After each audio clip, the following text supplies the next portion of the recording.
Assalamualaikum warahmatullahi wabarakatuh. Bertemu lagi bersama Pak Anwar dalam pembelajaran Muatan Bahasa Indonesia, tema 8, subtema 1, kelas 5. Kali ini kita akan belajar tentang urutan peristiwa pada teks non-fiksi. Tapi sebelumnya, marilah kita berdoa terlebih dahulu.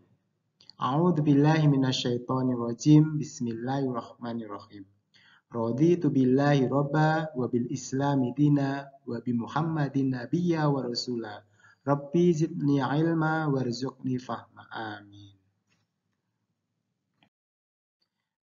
Oke, pada kesempatan kali ini kita akan belajar mengulang lagi tentang teks. Apa itu teks? Kemudian teks non-fiksi. Apa itu teks non-fiksi? Kemudian urutan peristiwa teks non-fiksi, bagaimana mengurutkan peristiwa pada teks non-fiksi. Kemudian peta pikiran dan diagram alir. Bagaimana membuat peta pikiran dan diagram alir. Oke, diagram alir merupakan materi baru buat kalian. Kalau peta pikiran, kalian sudah sering membuatnya. Oke, kita pelajari satu persatu. Oke, sebelum mempelajari tentang teks non-fiksi, kita akan mempelajari pembagian dari teks. Apa itu teks? Ya, teks adalah naskah atau tulisan, atau bisa disebut juga bacaan, yang ditulis oleh seorang penulis tentunya.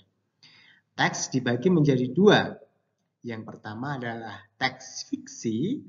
Apa itu teks fiksi? Teks fiksi adalah teks yang dibuat berdasarkan rekaan atau imajinasi penulis. Jadi dasarnya bukan pada kenyataan. Kemudian yang kedua adalah teks non-fiksi. Apa itu teks non-fiksi? Ya, teks non-fiksi adalah teks yang dibuat berdasarkan kejadian nyata atau berdasarkan fakta-fakta yang ada. Oke, teks non-fiksi. Teks non-fiksi adalah sebuah tulisan yang dihasilkan berdasarkan kejadian nyata. Seluruh informasi yang disampaikan dalam teks non-fiksi dibuat berdasarkan kejadian nyata atau bersifat faktual. Jadi berdasarkan fakta-fakta yang ada. Contoh dari teks non-fiksi adalah esai, biografi, teks jurnalisme atau berita, tulisan sejarah, dan karya ilmiah.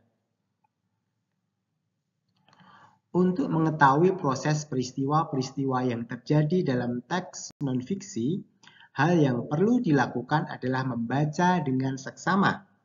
Dengan membaca secara seksama teks non-fiksi, kamu dapat memahami keseluruhan isi teks sehingga mengetahui cerita sebenarnya yang terjadi.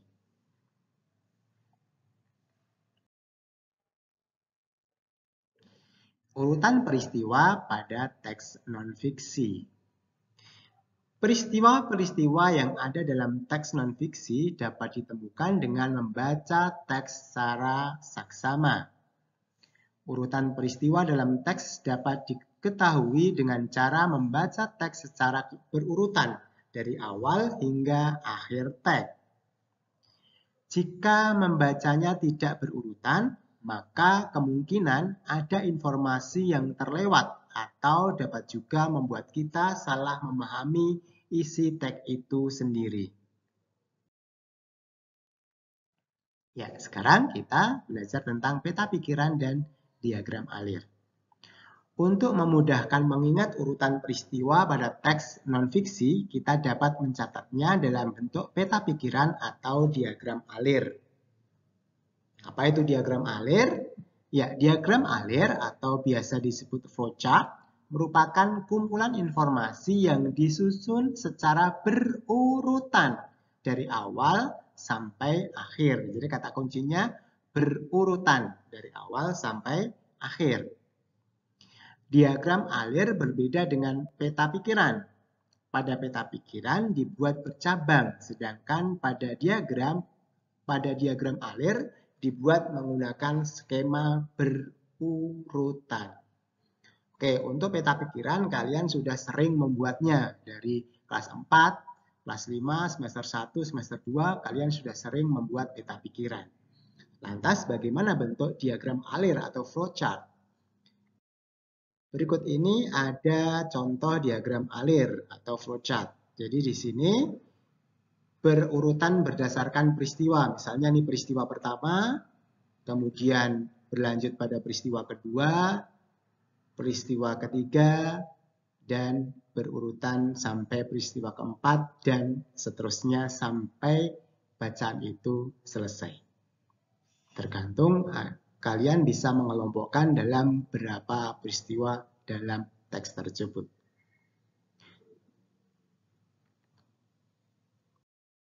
Ya, berikut ini ada sebuah bacaan berjudul Ratusan Warga Kesulitan Dapatkan Air Bersih. Bacaan ini ada di buku kalian halaman 4-5 buku 5H. Silahkan buka buku kalian. Kita baca bersama-sama. Ratusan warga di Desa Brankahan dan Desa Lori, Kecamatan Kuala, Kabupaten Langkat, Sumatera Utara mengalami krisis air bersih sejak Januari 2016. Mereka kesulitan mendapatkan air bersih karena sumber-sumber air yang selama ini dimanfaatkan untuk kebutuhan air minum, serta mandi, cuci, dan kakus atau MCK, kering akibat kemarau panjang yang melanda daerah tersebut. Sejak Januari pula, warga di kedua desa itu mengandalkan air bersih yang dikirimkan salah satu perusahaan yang beroperasi di sekitar tempat tinggal mereka. Sumur-sumur di sekitar juga tampak kering. Risma, salah satu warga di Desa Blankahan yang diwawancarai pada Rabu 27 bulan 4 2016, mengatakan bahwa selama ini warga hanya mengandalkan pasokan air dari mobil tangki. Itu pun warga hanya mendapatkan jatah terbatas. Terkadang ada pula warga yang tidak mendapatkan bagian dan harus menunggu sampai keesokan harinya.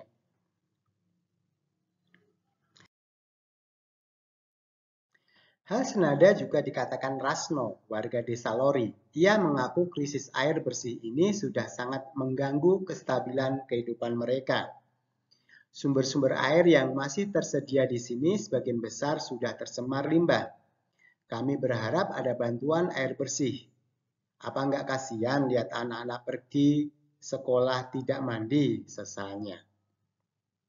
Sementara itu, Camat Kuala Romarlan Harahap membantah jika warganya disebut mengalami krisis air bersih. Saya sudah sampaikan tadi, bukan krisis air bersih, tapi memang sumber airnya yang tidak ada karena kemarau panjang kilahnya. Oke. Demikian tadi teks bacaan non-fiksi. Teks bacaan non-fiksi tadi jika kita buatkan peta pikiran seperti yang ada di buku kalian di halaman 5, coba kalian buka. Ya, ada bagan teks pikiran, peta pikiran. Di sini di tengah dituliskan judulnya, kemudian ada 4 cabang. Yang pertama, pertanyaannya adalah peristiwa apa yang terjadi? Di mana peristiwa itu terjadi? Kemudian berikutnya, apa akibat yang ditimbulkan dari peristiwa tersebut? Dan apa pelajaran yang dapat diambil dari peristiwa tersebut? Dari pertanyaan-pertanyaan ini dapat kita jawab.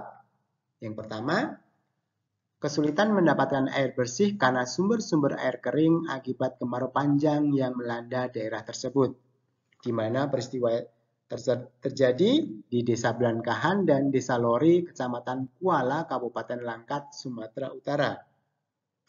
Apa akibat yang ditimbulkan dari peristiwa tersebut? Krisis air bersih sangat mengganggu kestabilan kehidupan mereka. Kemudian, apa pelajaran yang dapat diambil dari peristiwa tersebut? Kita harus bisa menjaga lingkungan agar saat musim kemarau tidak terjadi krisis air bersih. Oke, ini peta pikiran yang bisa kita buat dari bacaan tadi berdasarkan pertanyaan-pertanyaan yang jawabannya ada di teks bacaan. Yang tentu saja menanyakan tentang peristiwa-peristiwa yang terjadi dalam teks bacaan tadi. Oke, Berikutnya adalah diagram alir atau flowchart. Bagaimana flowchart untuk bacaan tadi? Ya, peristiwa pertama yang menjadi penyebab utama dari peristiwa yang terjadi di teks bacaan tadi adalah kemarau panjang. Kemarau panjang ini mengakibatkan sumber air kering. Karena sumber air kering, maka terjadi peristiwa krisis air bersih di Desa Pelankahan dan Lori, Kecamatan Kuala, Kabupaten Langkat, Sumatera Utara. Kemudian, karena kekeringan, karena krisis air, maka mengganggu kestabilan kehidupan masyarakat. Jadi, dalam diagram alir atau flowchart ini, kita dapat membuat alur-alur peristiwa berdasarkan sebab akibat. Kalau yang Pak Guru buat ini adalah alur-alur peristiwa berdasarkan sebab akibat. Yang pertama, penyebabnya adalah kemarau panjang berakibat pada sumber air kering. Sumber air kering berakibat pada terjadinya krisis air bersih. Krisis air bersih berakibat pada terganggunya kestabilan kehidupan masyarakat. Jadi, bisa juga berdasarkan sebab akibat dari sebuah peristiwa yang ada dalam teks bacaan. Oke, demikian tadi pembelajaran tentang urutan teks non-fiksi. Alhamdulillahirrahmanirrahim. Terima kasih, semoga bermanfaat. Pak Guru akhiri, wassalamualaikum warahmatullahi wabarakatuh.